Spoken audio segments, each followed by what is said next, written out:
आज से लॉकडाउन खुलने को लेकर एक तरफ इस बात का सुकून है कि अर्थव्यवस्था को राहत मिलेगी, तो दूसरी तरफ ये चिंता भी है कि क्या भारत के लोग पूरी तरह से इन नियमों का पालन करेंगे, क्योंकि अब तक लॉकडाउन ने हमें कवच बनकर हमारी सबकी सुरक्षा की, रक्षा की, लेकिन अब वायरस से बचने की सबसे बड़ी जिम्मेदारी आपकी खुद की होगी। इसलिए आपको ध्यान रखना होगा कि देश से लॉकडाउन हटा है, कोरोना नहीं।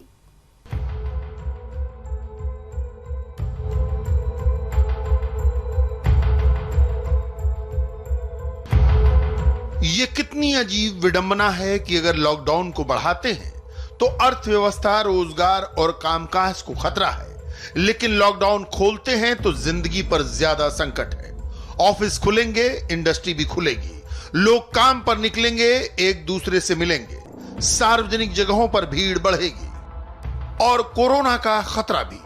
अब सवाल यह है कि लॉकडाउन के बाद संक्रमण के खतरे को कैसे काबू में किया जाए ताकि कम्युनिटी ट्रांसमिशन जैसी स्थिति पैदा ना हो,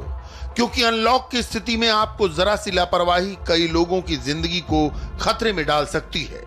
कुछ लॉकडाउन के खुलने से राहत महसूस कर रहे हैं तो किसी को बंदिशें हटने का एहसास हो रहा है, लेकिन इन सब के पीछे आप एक बात भूल रहे हैं कि अब यात्री अपने सामान की सुरक्षा स्वयं करें, यानी आपकी जिंदगी की जिम्मेदारी खुद आपकी है, क्योंकि अब तक ना तो कोरोना से बचाने वाली वैक्सीन बन पाई और ना ही वायरस का संक्रमण कम हुआ। हालांकि भारत में वैक्सीन को लेकर बहुत बड़े स्तर पर रिसर्च जारी है और उम्मीद है कि साल के अंत तक या अगले साल की शुरुआत में वैक्सीन बनकर तैयार हो जाए, लेकिन तब तक कुछ सावधानियों से ही वायरस से बचा जा सकता है। कोरोना की लड़ाई में अब तक आप सतर्क थे, लॉकडाउन भी लगा हुआ था, लेकिन इसके बावजूद देश में कोरोना की स्पीड कुछ इस तरह से बढ़ रही थी। 1 मई को भारत में कोरोना संक्रमित मरीजों की संख्या 37,000 से ज्यादा थी, जो 10 मई को बढ़कर 67,000 से ऊपर पहुंच गई, लेकिन महीने के अंत तक मरीजों की संख्या बढ़कर 1,82,000 से ऊपर पहुंच चुकी है। लेकिन लॉकडाउन हटने के बाद स्थिति किस तरह बदलेगी?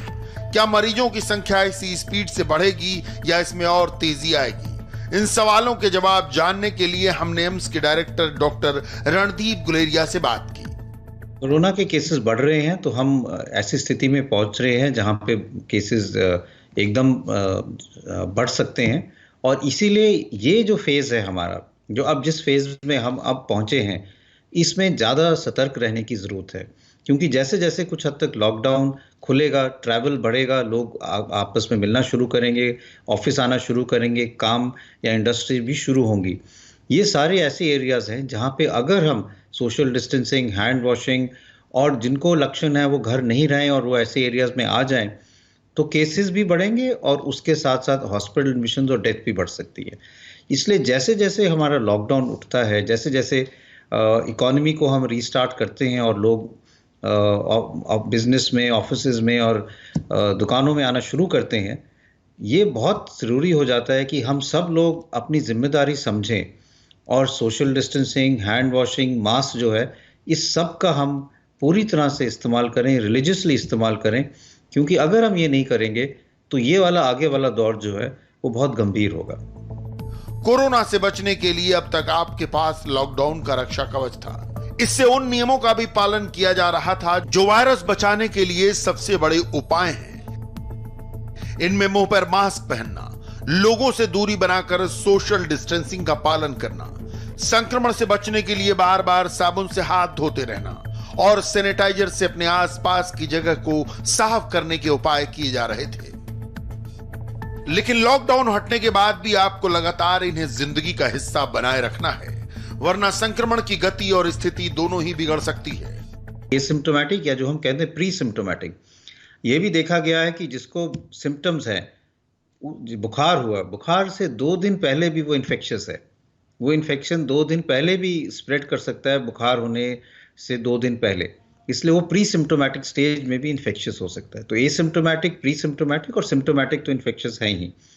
इन पहले 2 को, एसिम्प्टोमेटिक और प्री सिम्प्टोमेटिक को पकड़ना बहुत मुश्किल है, क्योंकि इनका हम कोई रैंडम टेस्टिंग नहीं कर सकते कि समाज में ये नहीं पता चलेगा कि कौन पॉजिटिव है, कौन नेगेटिव है, जब तक उसको सिम्टम नहीं होते। इसीलिए मैं कह रहा हूं कि हम यही मान के चलें कि हमें अपने आप को प्रोटेक्ट करना है, सबको पॉजिटिव समझे सबको एसिम्प्टोमेटिक पॉजिटिव समझें और ऑफिस में या बिजनेस में या इंडस्ट्री में या हेल्थ केयर वर्कर्स हों या कोरोना वॉरियर्स हों, उनको अपना पूरा ध्यान इस तरह से रखना चाहिए कि हम इन्फेक्शन कंट्रोल मेजर्स जो हैं, जो मिनिस्ट्री के वेबसाइट पे भी हैं, उनको हम पूरी तरह से फॉलो करें। लॉकडाउन हटने के बाद अगर लापरवाही की तो सबसे ज्यादा खतरा देश के महानगरों को हो सकता है। शहरों में ज्यादा भीड़ है और संसाधन कम, इसलिए एक व्यक्ति से दूसरे में संक्रमण फैलने का खतरा सबसे ज्यादा है। ऐसे में मरीजों के इलाज को लेकर अस्पतालों और सरकारों को बड़े स्तर पर तैयारी करनी होगी।